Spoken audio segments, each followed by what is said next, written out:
Well, hello. Welcome back to Soul Search Sunday with Johnny Tiger. The date is June 11th, 2023. I hope you guys enjoy the view. I imagine the view out of my window should be very beautiful right now. It's a clear, warm summer day, and right now it's just around sunset. So I imagine that the light, the tree out there, everything uh, should be quite pleasing to look at and quite suitable for our Soul Search Sunday. Enjoy it while you can. I don't say this with any kind of malice or cheekiness, but really, you can see this. I can't, right?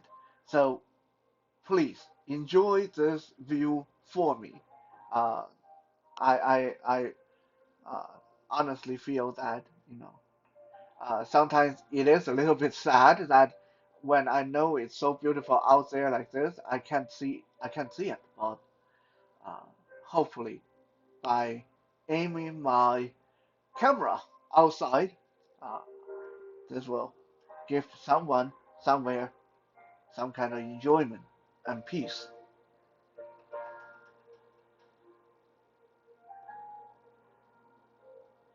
We live in a society that focuses and emphasizes on hard work and dedication. And of course, the other side of the coin, the other side of that coin, is that we live in a society where quitters are frowned upon. Uh, People quite often will talk smack about you if you quit something, if you uh, change your mind uh, and decide you don't want to do this thing anymore. This, on the surface, seems like there's nothing wrong with that. A lot of parents teach their children, you got to work hard, you got to have dedication. You shouldn't quit, no matter how hard things get. I'm here to tell you that mentality is crap. Okay, that mentality is crap.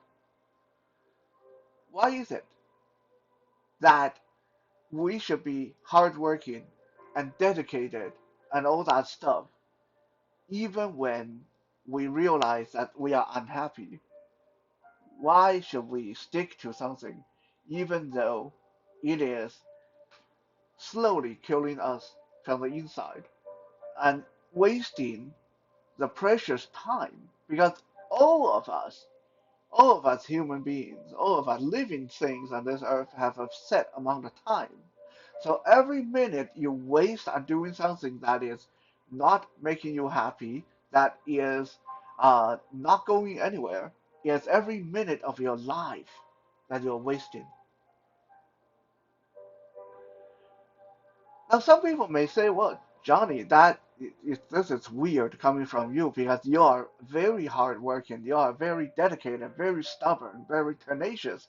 This is how you are able to be a blind martial art guy. Yes, you're right. Uh, Being a blind martial art guy, especially trying to make money and win medals, it's difficult, right? It's not easy. I'm not going to sit here and tell you that it was easy. I'm not going to sit here and tell you that it wasn't hard. But you know what? It's worth it because I enjoyed the process. Yeah? So this is a big difference with what I'm talking about. I chose to do this knowing that it's hard, but I knew that I enjoy the process. So even if I didn't get anywhere with it, I still had that enjoyment.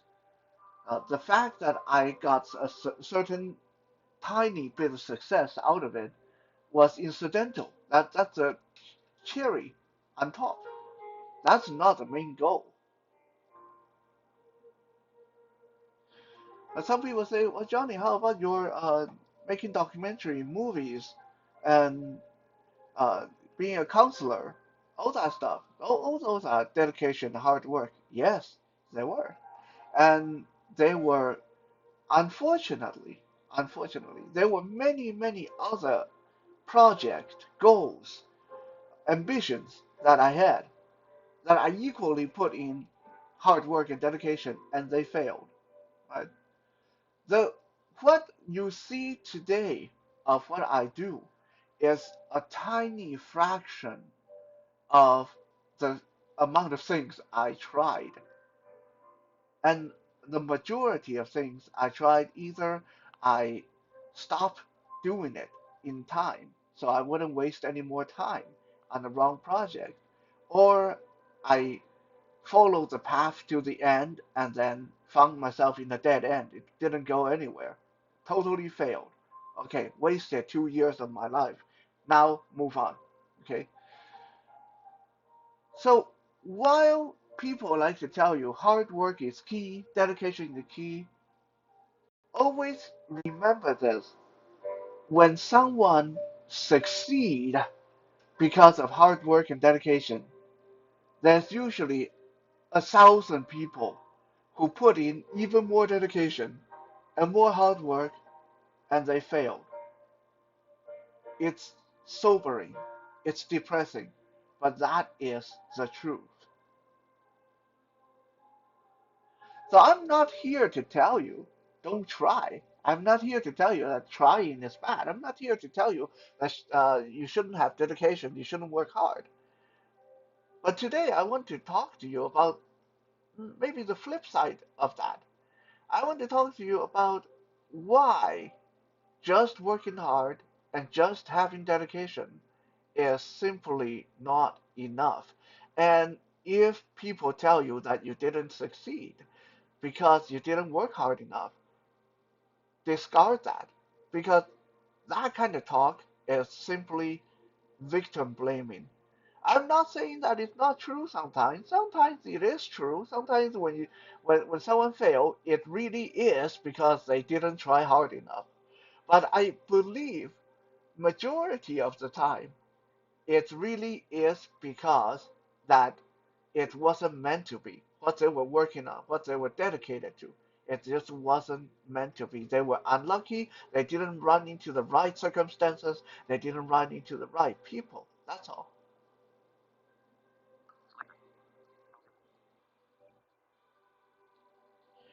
Now, with that said, whatever the goal is that you set your mark on, whatever ambition you have, I still say this, you need to work on it.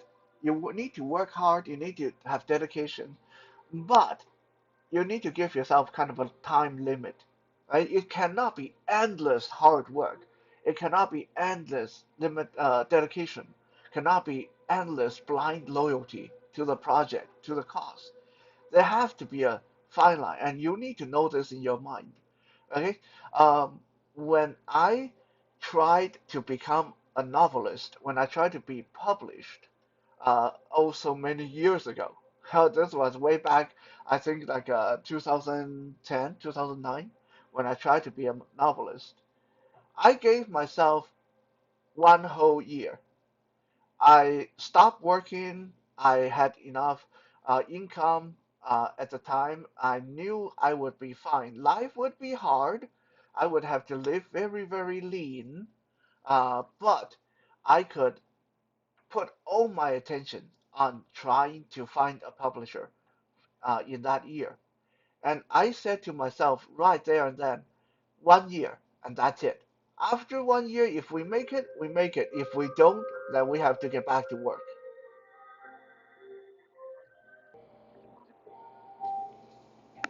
Now, while you set this time limit, after you set this timeline, then you do not want to just put your head down and start crunching away. Hope for the best. No, that's not the way to do this. The time limit you set for yourself, let's say you say, okay, I'm going to do this. I'm going to do this for 5 years. And then that's it, 5 years, and then we'll see what happens. During these 5 years, you need to figure out four things.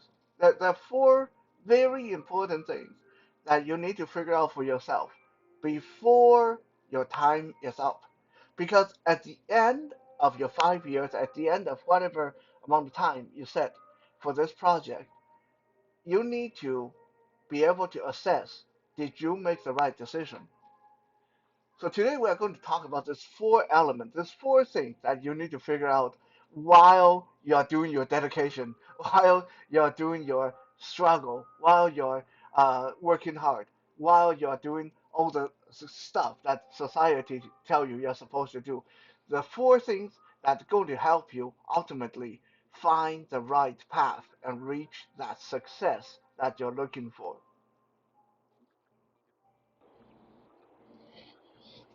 Number one, and I believe a lot of people who struggle, a lot of people who work hard, once in a while ask themselves this in their head. At least I think most people who are smart about it, who are wise and intelligent, will ask this in their own head. Number one is you need to figure out, is this way to do things, is this what you're doing, is this necessary? Is this even the right way to go about it? Right? So here I want to interject two very, very famous Chinese idioms that are used to supposedly encourage children to work hard, to uh, be dedicated. But honestly, it's two idioms that we, growing up in Chinese culture, we get hit over the head again and again and again. Every time you feel like you need to quit, someone's going to bring this up. Remember Yu Gong Yu Shan, the old man and the mountain, or remember 铁杵磨成绣花针. If you put in the work, you can grind an iron bar down to a sewing needle. These are the two idioms: grinding an iron bar down to a sewing needle, and the old man and the mountain. The stories are very short, very straightforward. Grinding an iron bar down to a sewing needle. Uh, the poet Li Bai, one of the most famous poets in Chinese history, was wandering around sightseeing, trying to find inspiration for his poem. And he came upon this old lady with a iron bar almost as thick as her arm, and she got a grinding stone, and she's grinding away, taking out the iron bar, grinding away with the grinding stone, and then there's sparks flying everywhere, making a racket, making a lot of noise. And the poet Li Bai went to the old lady and, Madam, Madam, whoa, what in the world are you doing?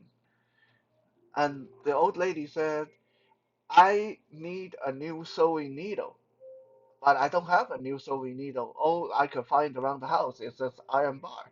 So I'm going to grind it down to make a sewing needle.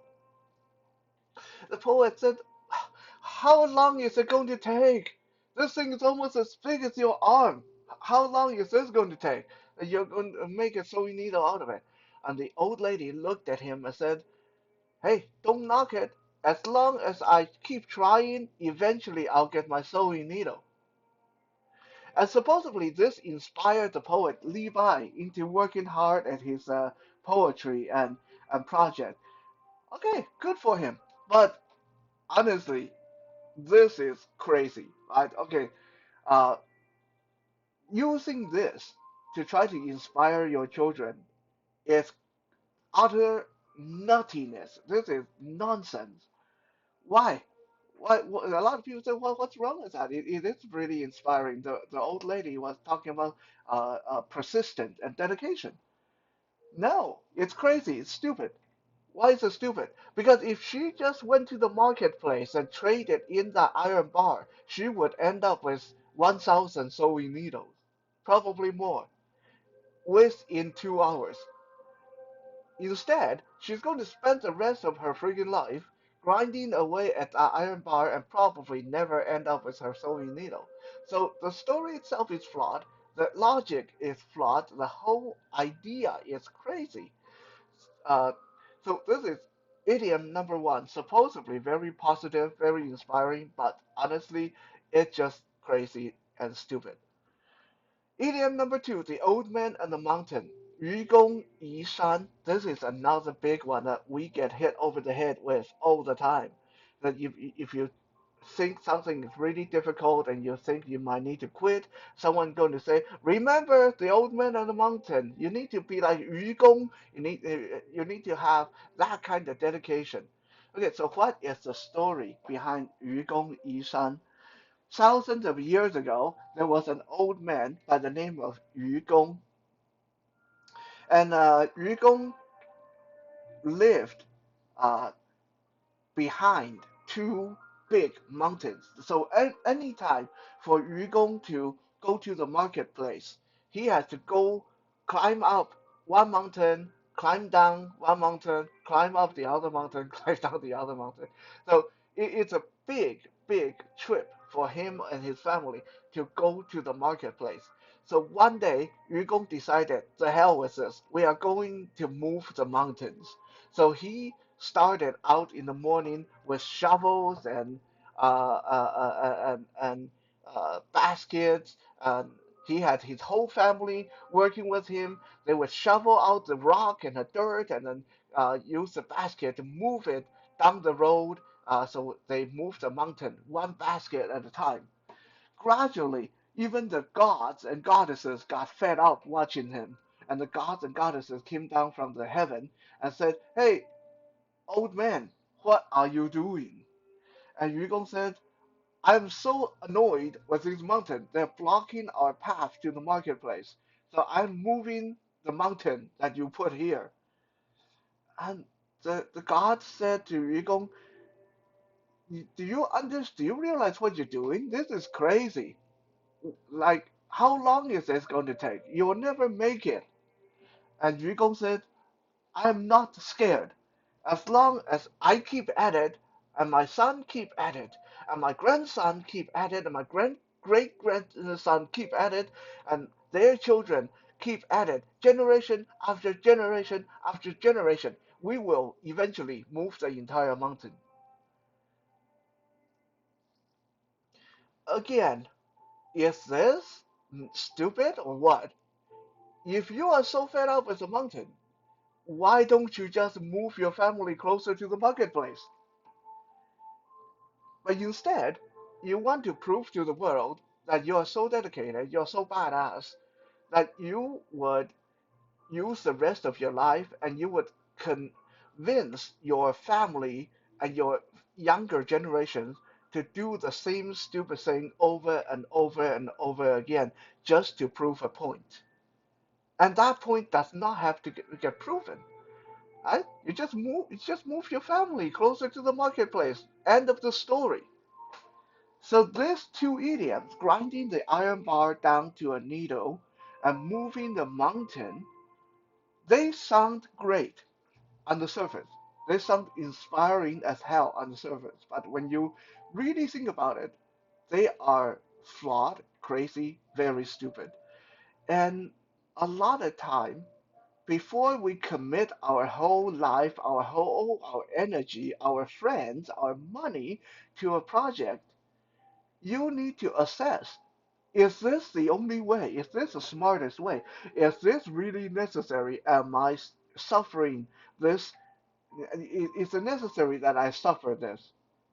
Because a lot of times, if you put down your pride, a lot of times, if you put down all the other stuff like peer pressure and what your parents are telling you, and you really look at the big picture, it's not necessary to work this hard to reach that goal. Going back to me trying to become a novelist, this was one thing that I figured out in that first year of trying. I worked and worked and worked and putting up with rejection after rejection and rejection. And one thing that started to make sense in my head was, wait a second, what am I doing this for? Really, what am I doing this for? To make money? I already know how to make money by doing other things. I was making money doing counseling for people. I was making money teaching self-defense. So I don't need to do this to make money. Okay, so why am I doing this? I'm doing this because I want to get my stories out there. Well, then I don't need to be trying to get published. If I just want to get my stories out there, I can post them on the internet. I can make videos. I can make podcasts. I don't need to try to deal with publishing. So once that became clear in my head that the suffering, the struggle was unnecessary because what I needed to do didn't have to be done the way I was going about it, then everything else became pretty much a cakewalk. I no longer had to struggle that hard. I no longer had to beat myself over the head. So this thing the first thing that you need to figure out while you are being dedicated and hardworking and all that is this really the only way? Is this really that necessary?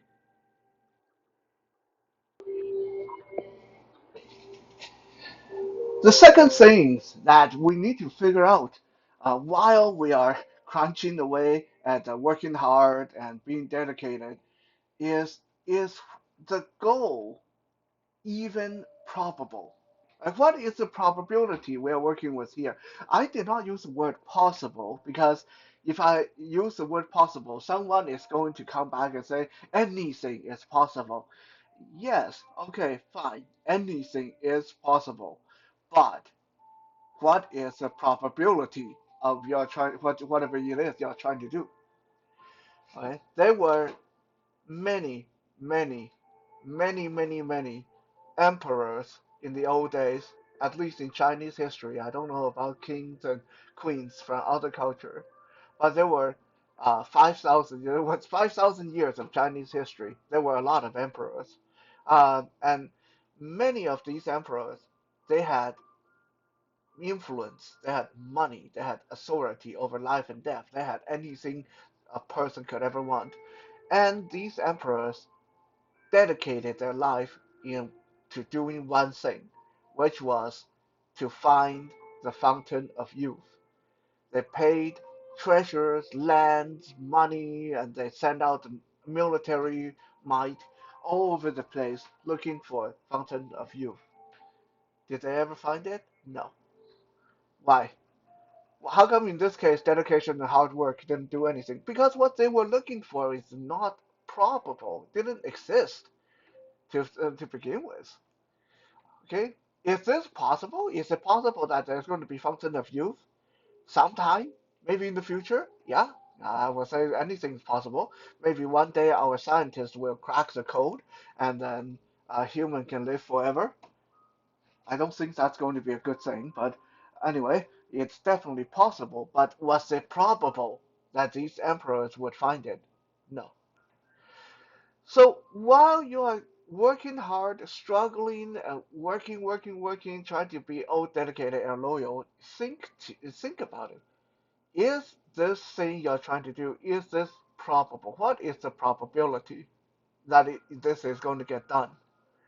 Now, if you're like, if your goal is something simple, then most likely it's probable. If you say I want to be the best, I want to learn to be a DJ, for example. Okay, well then that's very probable. Uh, Now, if your goal is I want to be the best DJ in the world, then I think you might want to rethink that because that is totally not in your control. It is possible that you might be it. Probability is unfortunately very, very low, however, because there's a lot of DJs out there, and uh, if you are the best or not is really controlled by social media and people who listen to your music. Uh, it's okay for someone to say, I want to be a taxi driver and uh, learn to be a taxi driver. But imagine if Johnny Tiger said, I want to be a taxi driver. Now, would that even work? I can clock in all the hard work I want, but most likely it's not going to happen. So while you're trying to make things happen, figure out first, is this even probable? Does this make sense? what's the chance of you making this happen? Because that is very important to figure out.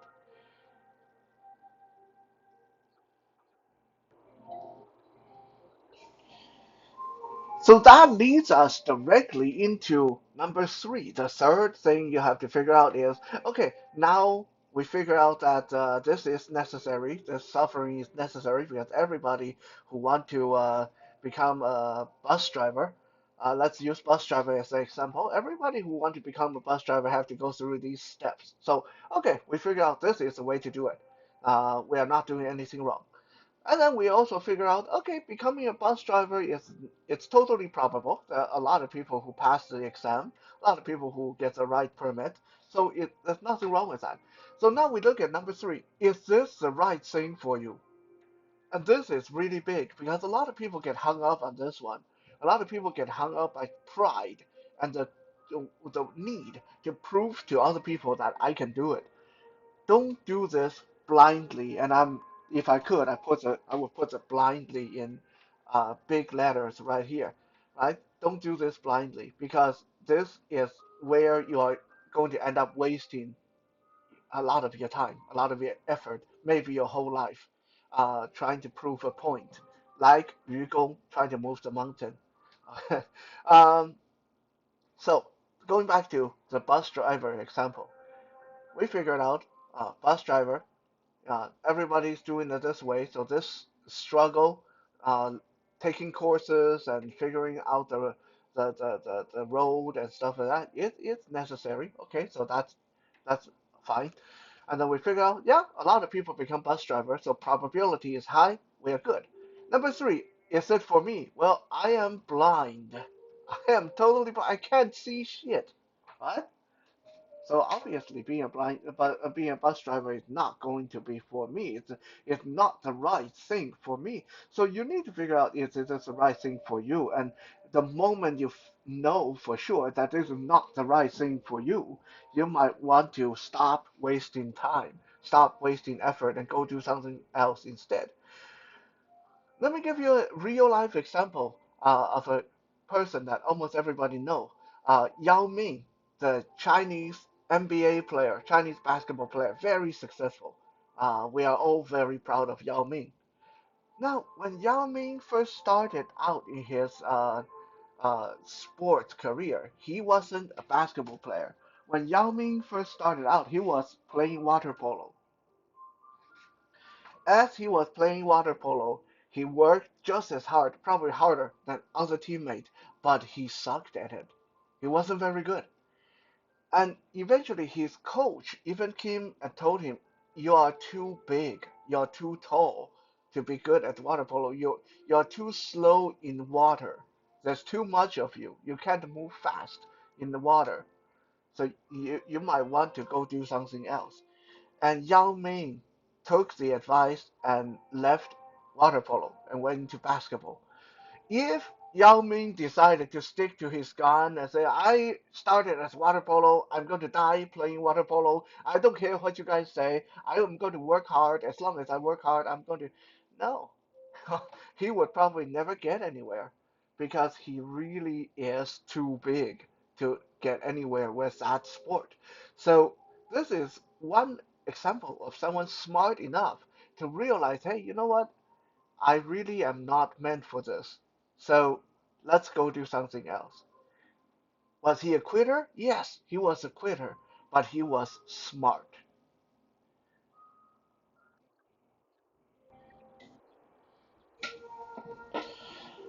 Last but definitely not least, item number four that you need to prepare in your mind, you need to figure out in your mind is, can I accept failure? Can I pay the price? Is this okay if I don't succeed? And this one is again very big because a lot of people fail to see this. Right? We should always think positive, but prepare for the worst. A lot of people, they are very good at thinking positive. We're not going to fail as long as we try hard enough. Everyone work together. Nothing can go wrong. We're going to succeed no matter what. Yeah, like I already pointed out, every person that tried hard, struggled, dedicated, and succeeded, there's like 100, 1,000 people that tried even harder and didn't succeed. Who is to say that you won't be one of those? The chance of you not making it is honestly a lot higher than the chance of you making it. So when you commit yourself to a project, to a goal, to a vision, uh, to an ambition, you need to figure out if I do this, if I put in the work, let's say I put in the 5 years of work and learn how to be a bus driver, would I be okay if for some reason something happened that makes me not be a bus driver in the end? Would I be okay with that? And if your answer is yes, then congratulations, you're that one step closer to success. Success in the sense of happiness, fulfillment, and joy. I can't guarantee you that you'll succeed in your field or in your project or whatever ambition it is that you are trying to work towards. But I can guarantee you that if you figure out and you know for sure that even if you don't make it, you're okay, you'll be fine with it, then you will at least be content and happy. And that to me is success in the end. Just like going back to my example with me and martial art, did I know how hard it was going to be? Yes. Yes, I've been doing martial arts since I was 8.5 years old. I knew how difficult this was. I knew how unlikely it was that I would never get discovered. I knew how much I would get injured. I knew how big a chance it would be that I would get rejected again and again and again by people. I knew all that, but I was fine with it. I knew right there in the beginning that even if I spent the rest of my life just doing martial art but not getting anywhere with it, I would be okay. So to recap, it is okay to put in the hard work. It is okay to struggle, to commit, to have commitment, to be dedicated. But you need to figure out these four things before you commit blindly to something and end up wasting your precious life, your precious time. Number one, is this necessary? Is this really the way to go about it? Or maybe there's a better way. Number two, is what is the probability of getting this done? Is this going to happen? What is the chance of this happening? Number three, is this really good for me? Is this really right for me? Is this maybe I'm not meant for this? Number four, would I be okay if I fail in the end? Figure these things out. To cap off today's rather lengthy episode, I'm going to tell you a small story that really drove home all of these points for me uh, when I heard this story. The story goes that there was a very rich individual, one of the richest people in the world, getting interviewed and was asked to talk about his journey from going from very poor, poverty-stricken urchin to become one of the world's most famous and rich uh, personalities. And his speech basically went something like this. When I was 9 years old, I found myself on the street, abandoned. I was on my own. I had nothing. I didn't have a single dime to my name. So I started begging. Other beggars would use the money they beg to get food, to get clothes. I saved the money I begged so I could get a couple of uh, a couple of bunches of grapes. After I bought these grapes, I didn't eat them. I used the grapes to trade for 10 oranges. Did I eat the oranges? No. I kept on starving myself, getting sicker and weaker, but I knew that I had a goal in mind. I knew the key to becoming rich. So I took the 10 oranges. I went and traded them for 20 apples. Now, of course, I had to eat. So I ate one of the apples and I traded the 19 apples for 10 watermelons. And I sold those watermelons for money and used those money to buy more apples and use those more apples to trade for other things. I would trade, I would eat very little.